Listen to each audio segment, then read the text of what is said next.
Welcome back to the Meeple Marathon and our continued coverage of the City of Crowns expansion for Paladins of the West Kingdom.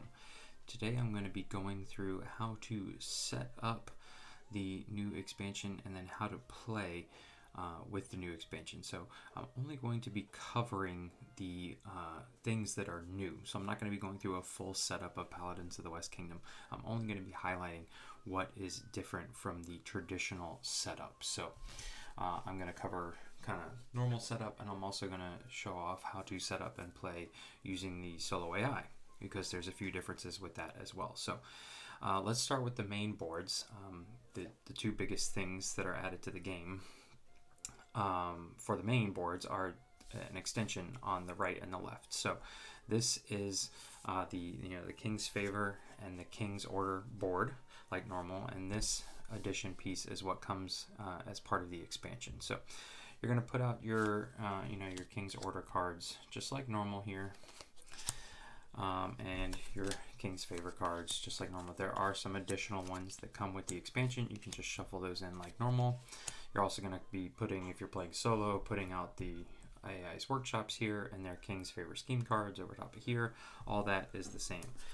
One thing that is different, however, is in playing with the expansion, you are going to be dealt, each player is going to be dealt a face down King's Order card, which will be secret to you and will allow you to score 6 points. So it's kind of like this middle one here, but only you will know about it. So that's a little update to the rules. All right, and then we have normally where our townsfolk cards go up here, you can see that there are additional slots for townsfolk cards. So again, there are some additional townsfolk cards that come in the game. They have the crown symbol. You're gonna, go ahead and shuffle those in with all the rest. And then you're actually going to put the draw pile face up on this second spot in from the left. Then you'll fill in like normal.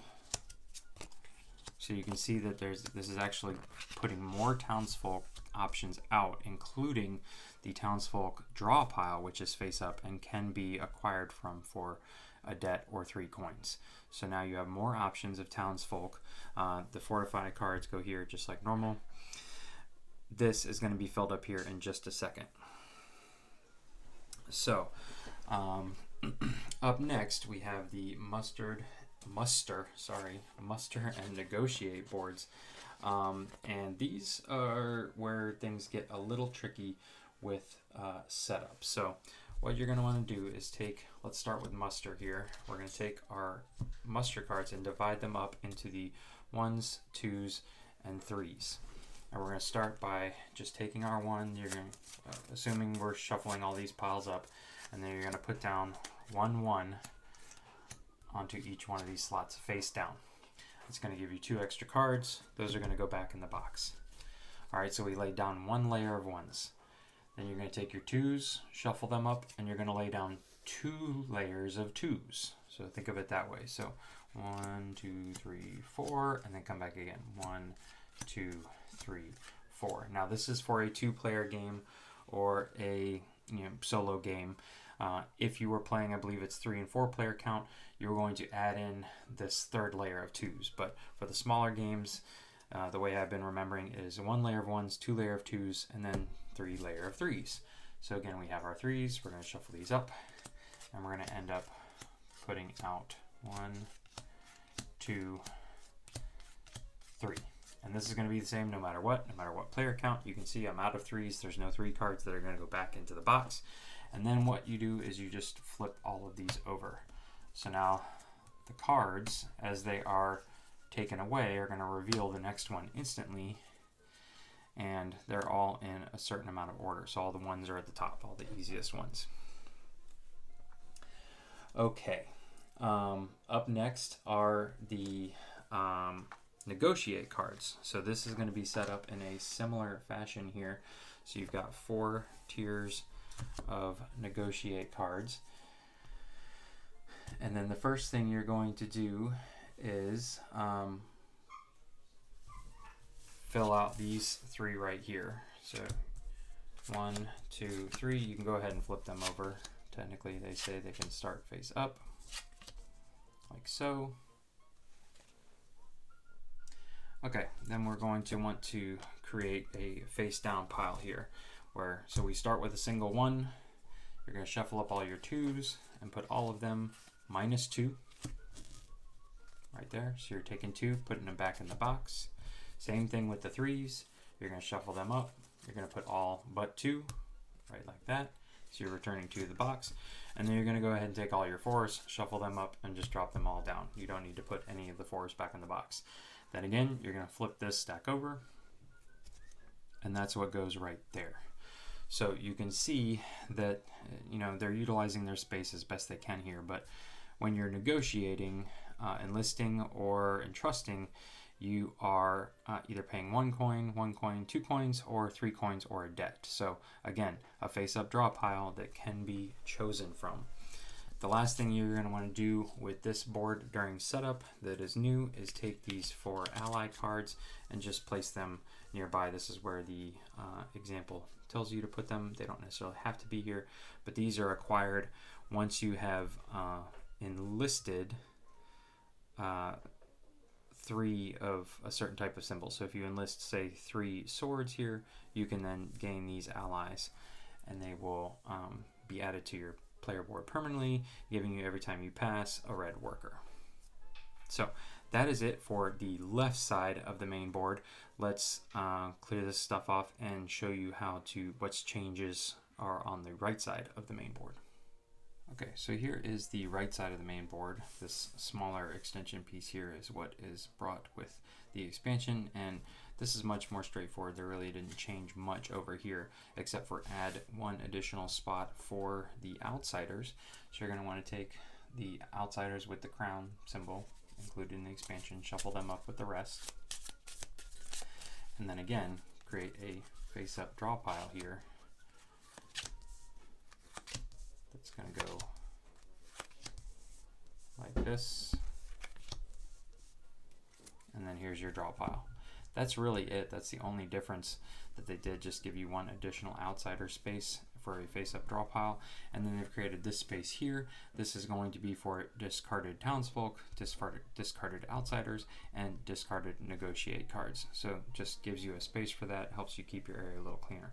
Otherwise, the right side of the board, other than adding in these additional spaces and an additional spot for outsiders, has not changed.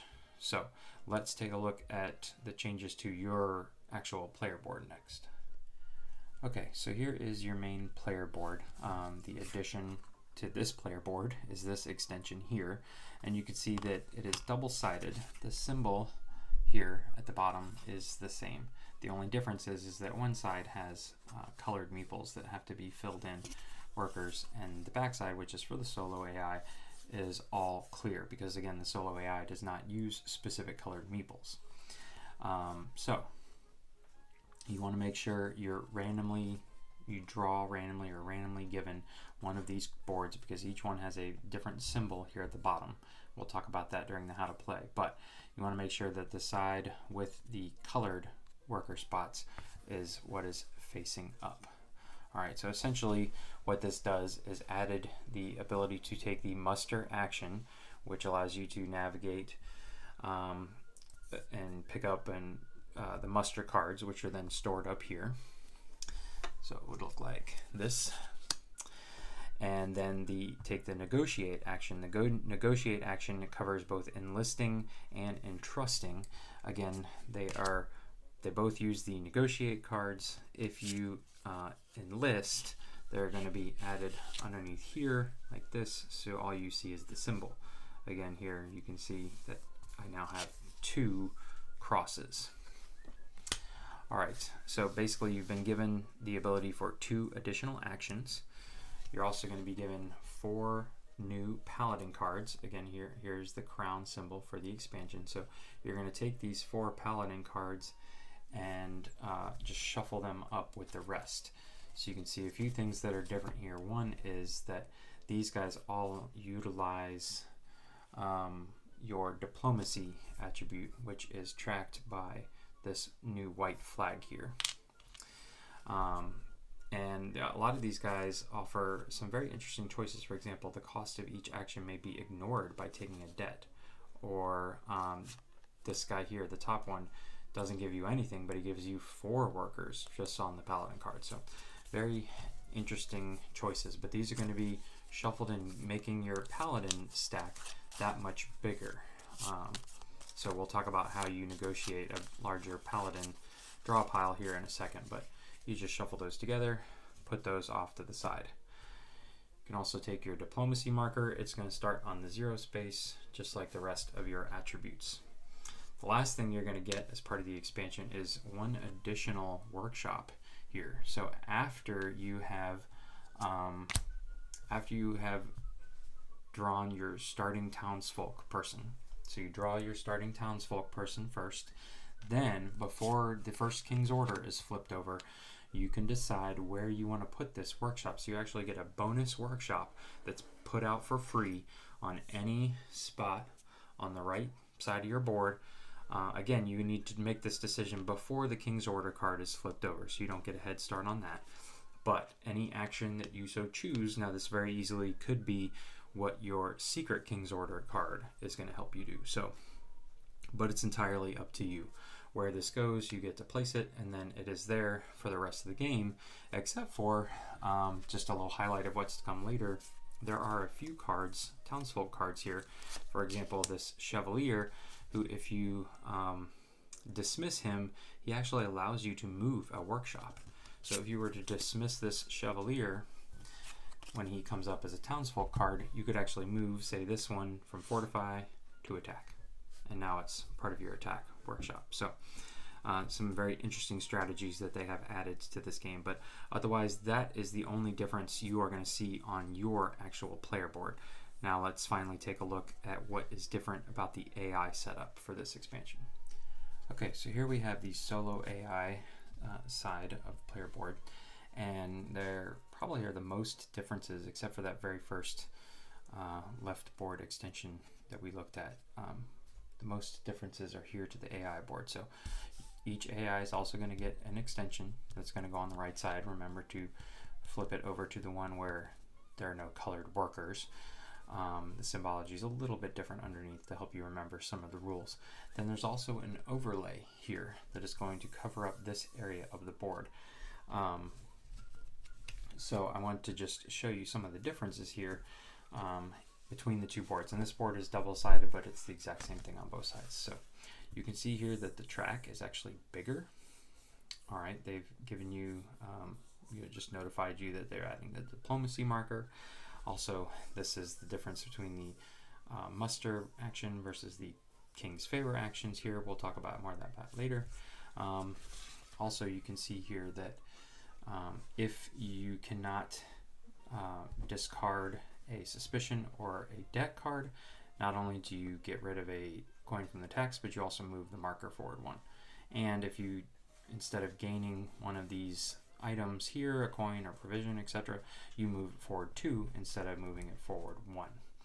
And then prey action is the same. They simply just added in the muster action here, and otherwise that's exactly the same. So this is going to overlay on top of the board here and replace everything underneath. You're going to go ahead and put out the your marker as usual here, and then you'll also notice that instead of all of the attributes starting at 0 like they used to, they are now going to start at various spots. So 3, 2, 1, 0. So 3, 2, 1, 0. So the AI actually gets a little bit of a head start there.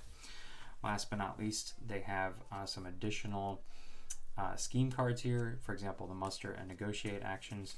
Those are going to be shuffled up. Remember to pull out your King's Favor scheme cards, but the rest of them are shuffled up and placed here on the draw pile. Otherwise, everything else, however many workshops you put out at the beginning, are still dependent on the level of difficulty you want to play, even though in City of Crowns, easy, you place out 2 workshops at the beginning, whereas it used to be easy, you would only place out 1 workshop at the beginning. But otherwise, that covers everything for setup for the solo AI. Let's come back and take a quick look at how to play through the differences of the expansion. Okay, so here is a player board. I realize I do not have all of the stuff laid out, but for the purposes of teaching you the differences for the City of Crowns expansion, this should get us there. So the first thing that I pointed out that was different is the fact that you're adding 4 Paladin cards to the deck, which makes your Paladin deck that much bigger. So when playing with the City of Crowns expansion, you're actually going to draw 4 Paladin cards at the beginning of each round instead of 3. And you're still going to go ahead and make the decision, 1, 2, 3, 4, about which one you want to have be your active Paladin, which one you want to go to the bottom, but then the 4th one, the one you choose not to take, is going to be discarded from the game entirely. So say, for example, I'm thinking, I'm going to be pretty good. I'm not going to be conspiring. So I'm going to discard this card completely from the game. It can no longer come back. And then maybe I'm going to want some money at the end of the game. So we'll put this here, and we'll do hunting next. And Astolfo here is going to be my Paladin for this round. So again, that's the biggest difference with the Paladins, is you're drawing 4 and you are doing the same as you did before, but the 4th card, the extra card that's left out, gets discarded from the game. This means you're actually going to see all of the cards again a second time. How it worked, it used to be whichever ones you put on the bottom, you were only going to see those cards again after the first 3 rounds or so. Now you're actually going to be going through your entire deck, so that by the 7th round, you pretty much have 4 cards left in your deck. So it's just interesting how it changes that whole dynamic up. But that's the biggest change here. So now let's talk about the 2 new actions, which are obviously the main crux of this expansion. That's the muster action and the negotiate action. You can see that both of these can take workshops in their first 2 spaces to make them cheaper. You can also, with the addition of new King's Order cards added to the game, they can be ones that you are going to do King's Orders for, and you have to pay attention that the King's Order card that comes up for the negotiate action is going to be the enlist action. You can take 2 different actions with this negotiate action. You can enlist, which is taking the bottom part of the card and adding it down here, so you're looking for sets, or you can take the top action here, which just means you meet this criteria, you pay your gold, and you get to do that fabulous action up top, essentially for free. In this case, you would take an absolve action plus 4, so you could go way up here, but you don't have to pay any coins to do so. So these actions can be really lucrative, but then you just discard the card. And so there's no way of keeping track of how many times you've taken the entrust action. So just keep that in mind. If you see a King's Order card with the negotiate symbols on it, it's going to be the hand down symbol, and it's going to be counting the number of cards you stack up down here. So let's get back to these actions. You place your workers, and then with the negotiate action, again, you have a choice. Do you want to take this top action? If you do, you have to meet the above criteria, which is always going to be a level of diplomacy. In this case, I'm starting off the game and I have 0 diplomacy, but say I'm here, I could take these 2 actions, or I don't have a draw pile currently for my little scenario here. I could not take this example. If you choose to do that, you don't gain any bonuses. You do not gain a boost in diplomacy like at the bottom of the card. You simply then just get to take this action, but you take it for free. So like I just pointed out, again, in this instance, you would take an absolve action. So even if I was way down here at a 2, I could absolve like the number 5 pot with this bonus early on. Go ahead and move it. I don't have to pay any coins, and I do still get the bonus here.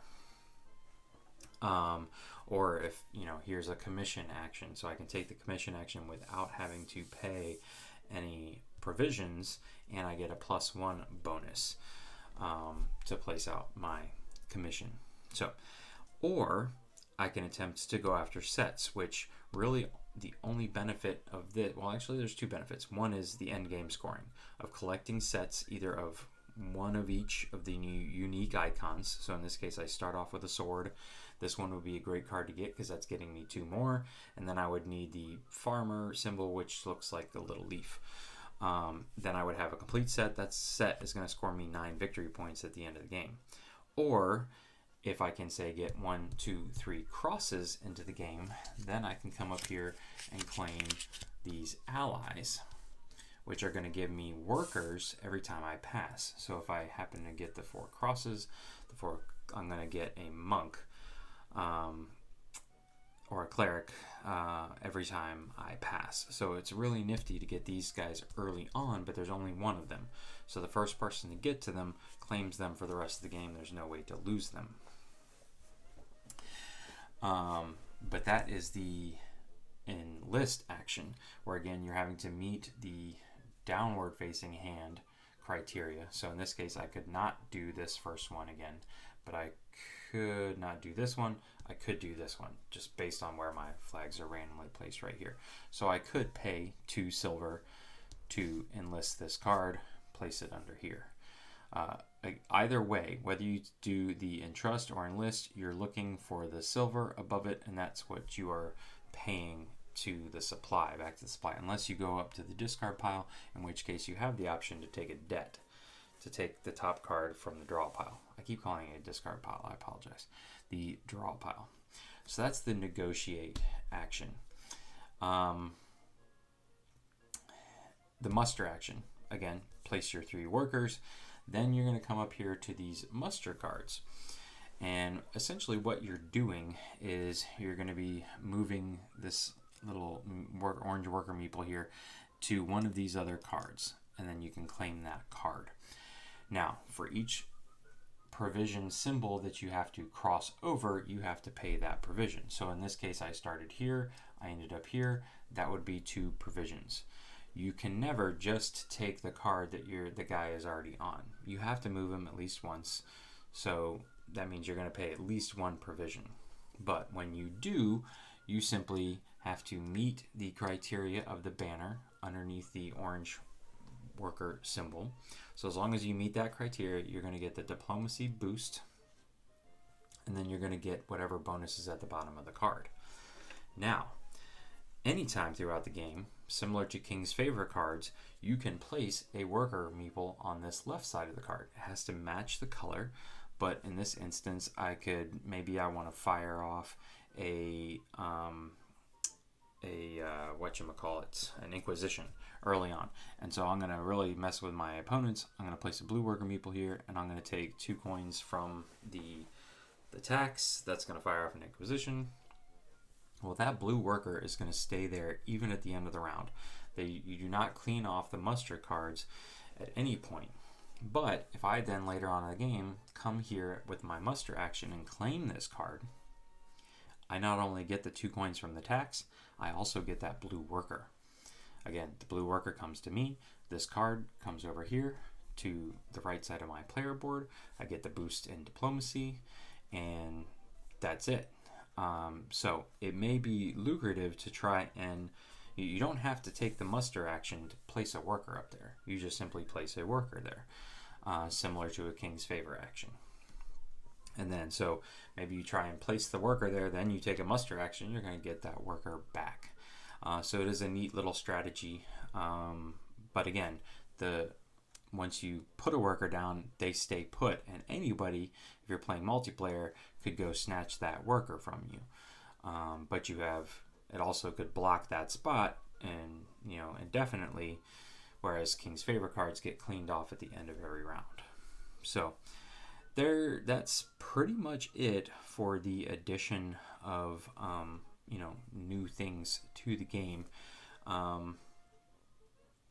Again, you're going to be scoring 1 victory point per 2 muster cards you have achieved here. So the muster cards are not huge endgame scoring benefits like the negotiate cards are. They're mainly going to be an aspect of giving you additional places you can spend your workers, and then giving you opportunities to get those workers back. And both times taking that action. So, for example, here, this is a great card to play early on. You place a green worker there, you get to take the prey action, then it's super cheap to muster there later on in the game, get your boost in diplomacy, get a green worker back, and again take the prey action. So if you can figure out that combo in the first round and work that in with like developing only costs you 2 coins, you can really like just blow some workshops out of the water, get some really cheap actions later on in the game, stuff like that. So a lot of new stuff to think about, a lot of new combos and new ways to just keep your turn going, really, which sometimes is the name of the game. So that pretty much does it for the player actions and your main player board. Let's finally talk about the differences or the additions to the game for the solo AI, and then we'll wrap things up. Okay, so for the AI, they pretty much play the same as before. You're going to be flipping over, the card here and taking whatever action is available to them as long as they have workers available. Obviously, they now have muster and negotiate actions that they can take.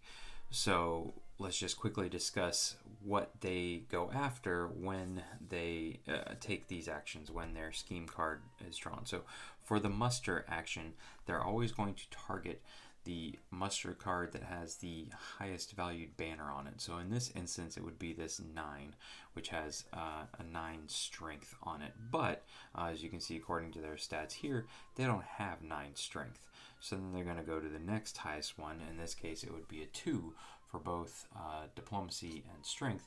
They have both of those, but again, following the rules of the muster cards, you can't take the one that the guy is already on. So he's going to move here and claim that one. In this instance, he would simply gain the diplomacy, and then he would gain 2 coins from the tax. In this case, he would move his thing 4 and then remove 2 from the tax. And then he would simply take it and collect his card here. He again does not have to pay any provisions, just like normal. Negotiate is pretty much the same, except for he always wants to try and enlist first. So he's always going to go after this bottom portion of the card first. He wants to add to his stack. He wants to go after the groupings of cards, the collection. So he's always going to target this first one, whichever one is in the far right. Now he's going to target this one, and he's going to target this one, and finally he'll target the draw pile. If he, for some reason, cannot meet one of these objectives, you can see here that, where is he? He is on the 7, so he would be able to get this one, but let's say he was further down. He would simply go after this one.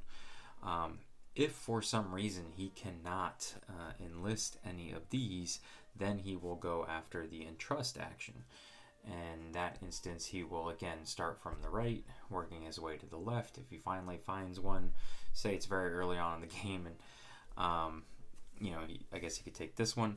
He simply then discards this card and takes this action. So he would, in fact, take a garrison action. He would take the +1 into effect, so on and so forth. But for the most part, he is usually going to be able to find a card he can enlist and gain it on the bottom. So you're going to be seeing him use that a lot more than the entrust action. Also, as per standard players being able to place workers on the muster cards, similar to a King's Favor card, the AI will do that, but only if they all of the King's Favor cards are full. So if all the King's Favor cards that are out, now that may just be 1 at the time, and you flip over your very first King's Favor scheme card, and it may be filled already, then you're going to, and that's why these orange things are here, depending on where your guy is here on the orange, that's the card you're going to target. The orange is for the muster cards. Now, if, for example, if you were here when the King's Favor card came up and you had no place to go with the King's Favor, so you went to a muster card, you would simply, you're not going to move your thing, but you would circle all the way back and you'd go after that muster card there. You always kind of follow this arrow when trying to make your decisions. Just like you can see there's some breaks in like the red and the green cards. Obviously, if you're there, then you're gonna target, you know, the guy this way, the townsfolk character that way. That's pretty much it. Otherwise, again, the solo AI is going to score for their groupings of negotiate cards from enlisted cards the same way. They're going to score for their pairings of muster cards in the same way. They do not get a secret King's Order card at the beginning of the game, so that's not something they are going to solve. I mean, going to score for. But otherwise, they pretty much play the same. I pointed this out when we first put the board down, but just as a reminder, they're going to start with their things at various levels, and you're going to, anytime you would gain a coin or provision, you're going to move this thing 2 instead of 1. Also, not being able to do these 2 actions removes a coin and moves it 1. Yeah, and that's pretty much going to do it for the AI. So that pretty much covers everything you need to know. If, again, this whole video has been based around the fact that I'm assuming you know how to play Paladins. So if you're already familiar with Paladins and how to play Paladins solo, then hopefully this gave you enough to pick up the game, set it up, and get it playing. At this time, I am not going to do a full solo playthrough of the City of Crowns expansion. I have a full solo playthrough of Paladins on the channel, and it can be kind of a lengthy game. There's a lot of analysis paralysis that goes on, at least when I'm playing, especially solo. So it can lead for a very long playthrough video, and I feel that a lot of people just aren't really wanting to sit through that. But if it's something you are really interested in seeing, please let me know in the comment section below, and it's something I will consider doing down the road. Otherwise, if you've enjoyed this video, please consider giving it a thumbs up. And if you'd like to see more content like this in the future, please consider subscribing to the channel. Once again, thanks for watching. Have a great day.